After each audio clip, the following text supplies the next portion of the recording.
Okay, here is a example of an onshore wind model.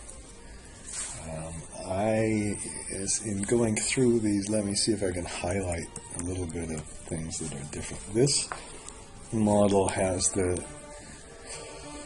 includes functions to solve the circular references. So you can put the number of turbines in, put in different cost categories. In this case, we have the turbine costing 45%, which is a very low number compared to all the other costs you might face. And then this cost is included over here. Why it's not saying, I'm not going to worry about right now. And then you include the interest during construction fees and make a subtotal that's the transaction cost related to the debt. And then you have the sources equal to the uses. All right, then let's just do a little analysis. If we are only, right now, what's our IRR? Our IRR is 11%. Very good, I think, for a wind farm. It depends at what stage, I suppose. If we have less debt, though, less the length of the debt, that's got a big issue. There is, if you did this with a copy and paste macro, each time you did this, you'd have to make some kind of copy and paste routine.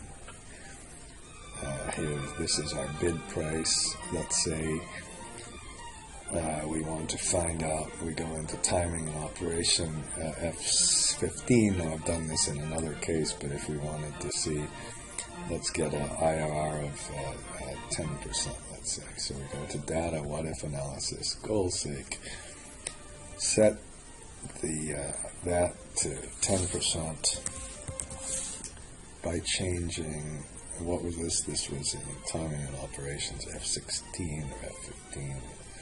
So there it is, okay? That, if it works, it did work, that you could have not done without putting functions in. And we could then change this and see what happens, what kind of IRR we need. If we switch this to an annuity function, then we get a lower amount, equal installment, we get an even lower amount, blah, blah, blah. And if we, let's put it back to sculpting for a minute.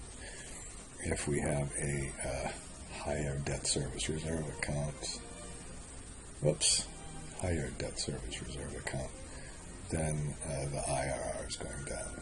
Okay, those are the kind of things you can do with this sort of analysis. So you're really structuring the contract for the PPA, structuring the debt. You could even be structuring some of the O&M costs, which you can measure with a levelized formula. Okay, and let's start with timing assumptions. Put in your turbine size, your construction costs, some general assumptions, and then put in all the financing assumptions on a separate page. Here we have the assumptions for, and this is a little bit different. In this case, just put in all the assumptions about the debt and the expenditures, and if you have a delay, it's kind of the most conservative way to model a delay. If you would put in a longer construction period, okay, then we there 8.14, 20 is 8. I don't know how much that changed, but essentially what you can do is put everything in and just assume that there's some kind of dead period in between the construction expenditures and the time the project starts. Then you put in your energies, all of your costs, and you can kind of look through the cost structure a little bit here. And then you then the big thing, then once you compute it, your EBITDA, then you can transfer the data. So you could compute your EBITDA on a month-by-month basis, and then put your construction expenditures together with your EBITDA in a project finance page. Transfer some data using the match and the index function. So there's a match function for the CapEx page tied to the dates, a match function for the EBITDA page, and then once you have your EBITDA and everything else, then you do the hard part. And these functions, look how long it is. It's kind of embarrassing. Oh shit. Sorry about that. What's all this mess? I don't know. It's scary to see almost. If you would put this in and press the F4 key, at least it tells you what to do. I think if you work through the page for circular references, if you really want to do this, and I recommend it strongly, you can work through each on the website. On the website, you go to the page for the circular references here. I haven't added all the new circular reference programs on, but you can see how to do this on a step-by-step basis. Start with an easy one, and then hopefully you can make it a little more efficient than I did. And then you can, these are part of the same function. So other than that, there's nothing in here. Other than that, we start with, we first begin, and this is really key, to begin with the sum of the expenditures, and this is, of course, the problem. Well, of course, the problem is the IDC, the fees, and all that on the debt, and then you to get that, you sum across all the funding needs. So start with, it's almost like a source and use of funds, and you can put pro rata funding, you can see if you used sub-debt, and then you put your construction debt in, and you compute your fees and your IDC and everything else. You can put a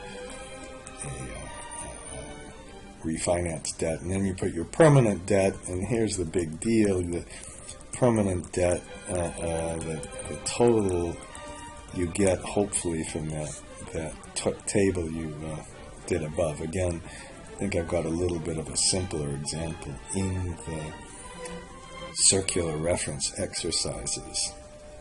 And then you put in your reserve accounts that are based on the repayments, and you separately compute the depreciation on the fees and everything else. This should be okay. And profit and loss, and then we've got a cash flow cascade, and hopefully there.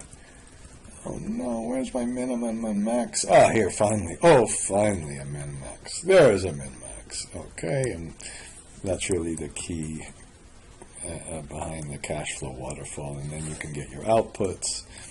You can compute your annual cash flows, get a valuation. That's kind of like a DCF valuation on a corporate model.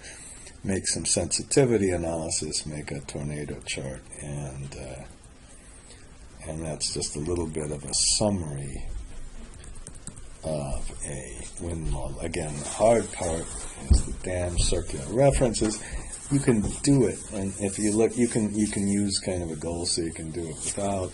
But that's enough of the video, because somebody's here looking on my shoulder. Goodbye.